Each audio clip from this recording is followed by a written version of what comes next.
सबसे पहले आज आपसे जानना चाहेंगे शर्लीन चोपड़ा का ऐसे पुतला जलाने का मकसद क्या है आपका, इसके पीछे का रीज़न?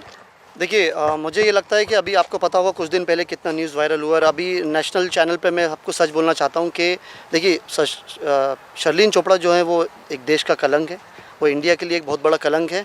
और हेड्स ऑफ मुंबई पुलिस जो उनकी अभी कंप्लेन भी नहीं ले रहा है, आपको पता होगा वो कल जो पुलिस स्टेशन गई थी तो उनकी कोई सुनवाई नहीं हुई, उनके बारे में किसी ने उनको रिस्पॉन्स नहीं दिया, क्योंकि अभी मुंबई पुलिस भी समझ गई है कि ये सिर्फ एक ड्रामा करती है, एक ड्रामा क्वीन है और एक स्टार है जो हिंदुस्तान के लिए बहुत कलंक की बात है। इसलिए मैं ऐसे कलंक को मिटाना चाहता हूँ, इसलिए मैं उनकी बाइकआउट की मांग करता हूँ, इसलिए मैं उनसे इंडिया से बाइकआउट की मांग करता हूँ। इसलिए मैंने आज शर्लीन चोपड़ा का पुतला यहाँ जलाया, आप देख सकते हैं लोखंडवाला में।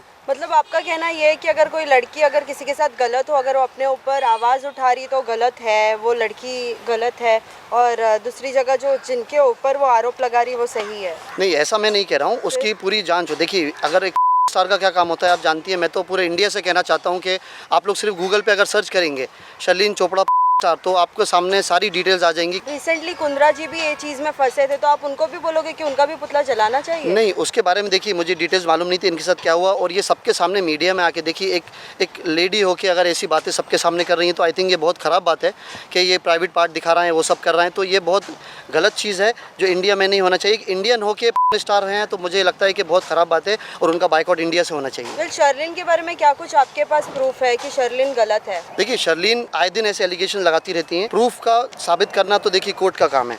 अभी मुंबई पुलिस ने भी उनको कम रिस्पांस देना स्टार्ट कर दिया, इससे बड़ा प्रूफ आप लोगों को क्या चाहिए? जो हेड्स ऑफ है मुंबई पुलिस को, मुंबई कमिश्नर को, जो इस पे पूरा रिकॉर्ड कर रहे हैं। जी, और भी डायरेक्टर है, कास्टिंग डायरेक्टर है, और भी लोग सब डरे हुए हैं, उसके बारे में क्या? बिल्कुल उनका काम ही देखिए, मैंने अपने पिछले इंटरव्यूज में भी कहा है, मेरे इतने इंटरव्यूज हो चुके हैं, इसमें बता रहा हूँ कि वो एक ब्लैकमेलर है। शर्लीन चोपड़ा सबको ब्लैकमेल करती हैं, उनका काम ही यही है, किसी से पैसे मांगती हैं, किसी से काम मांगती हैं। और अभी एक वो फ्लॉप एक्ट्रेस हैं बॉलीवुड की जिनको काम नहीं मिल रहा है, तो वो ये सब आए दिन कर रही हैं। और बिग बॉस हाउस में साजिद खान है, वो एज अ कंटेस्टेंट है, उनको एज अ कंटेस्टेंट लिया जा रहा है। उनको मतलब नहीं है कि उन पे क्या एलिगेशंस बाहर लगे हुए हैं, सो उनको बाहर निकालने की जो मांगे वो बिल्कुल खराब है। लेकिन हाँ, इसके पहले भी जब हमने देखा था, जब मीटू मूवमेंट चालू था तो बहुत से लोगों के ऊपर आरोप लगा था, तो आप सभी लड़कियों के लिए यही कहना चाहोगे अगर वो लड़की अगर कोई और बैकग्राउंड से अगर कुछ और काम कर रही है तो सभी हर कोई झूठ बोल रही है? नहीं, झूठ नहीं बोल रही, मैं सबका देखिए नहीं कह सकता हूँ, लेकिन शर्लीन का मैं अभी श्योरिटी के साथ कह सकता हूँ, क्योंकि काफ़ी लोग मुझसे बोल चुके हैं कि वो एलिगेशंस डायरेक्टर, प्रोड्यूसर और कास्टिंग डायरेक्टर से लगाते हैं, इसलिए उनको काम देने में लोग डर रहे हैं कि उनको काम के लिए ऑडिशंस के लिए बुलाओ और हम पे एलिगेशन नहीं लगा दे। तो अभी शर्लीन जो है इंडिया का एक काला धब्बा है, एक कलंक है इंडिया के लिए, उसको इंडिया से बाइकआउट करना चाहिए क्योंकि वो ऐसा घिनौनी हरकत कर रही है। मतलब आपका कहना है कि वो फेम के लिए ऐसे पुलिस स्टेशन जा रही है? और देखिए मेन रीजन ये है उनके पास काम नहीं है, ऊपर से वो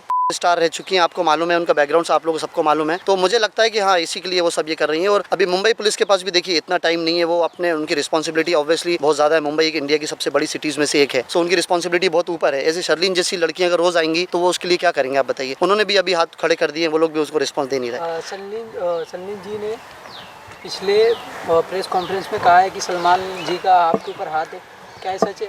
बिल्कुल भी सच नहीं है। देखिए इतने बड़े नाम का नाम अगर शर्लीन चोपड़ा जैसी स्टार लेने लगेंगी तो ऐसा क्या होगा इस देश का, आप मुझे बताइए। सलमान खान कितने लोगों का घर चलाते हैं, वो नाम है सलमान खान। कितने लोगों का रोजी रोटी घर से चलती है, वो नाम है सलमान खान। रोज अपने घर पर बुला के वो पैसे देते हैं लोगों को, इंडस्ट्री में कितने लोगों को काम देते हैं। तो आपको क्या लगता है इतने बड़ा नाम उछाल के सिर्फ उनको पब्लिसिटी चाहिए इसलिए शर्लीन ये सब कर रही है? वेल शर्लीन के सिर्फ शर्लीन का ही आपने टॉपिक क्यों उठाया, इसके पीछे का कोई रीज़न है? क्योंकि देखिए मुझे नहीं लगता है कि एक पहली बात तो ये है कि स्टार होकर इतनी हिम्मत उन्होंने करी कि वो इतना बड़ा स्टेप उठा रही है, सबके सामने आ रही है, तो मेरे हिसाब से शर्लीन की सच्चाई सबके सामने आना चाहिए। और आज ये आवाज़ फैजान अंसारी ने उठाई है, कल कोई और बॉम्बे में उठा रहा है, आज कल दिल्ली में कोई उठाएगा, परसों बैंगलोर में, और इस तरह के पोस्टर शर्लीन के जलते ही रहेंगे हमेशा।